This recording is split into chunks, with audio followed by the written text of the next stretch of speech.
আসসালামু আলাইকুম। আমি কবি মুজিবুর রহমান, মানিকগঞ্জ জেলা, শিবালয় উপজেলা, দিনাজপুর গ্রাম। আমার কাব্যগ্রন্থের নাম স্বাধীনতার ঘোষক জিয়া। আমার আজকের কবিতার নামও স্বাধীনতার ঘোষক জিয়া। বগুড়া জেলার বাগবাড়ি, জিয়াউর রহমানের নিজ বাড়ি। পিতা মনসুর রহমান, মাতা জাহানারা ছিলেন মহান। লেখাপড়ায় মেধাবী ছিল, 52তে মাধ্যমিক পাশ করিল। 71-এ যুদ্ধে গেল, বীর উত্তম খেতাব পেল। দেশবাসী জানায় শ্রদ্ধা, তিনি বীর মুক্তিযোদ্ধা।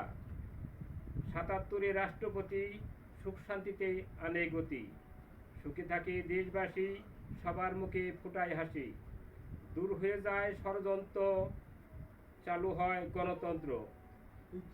পালন সব দুঃশাসক, জিয়াউর রহমানই স্বাধীনতার ঘোষক।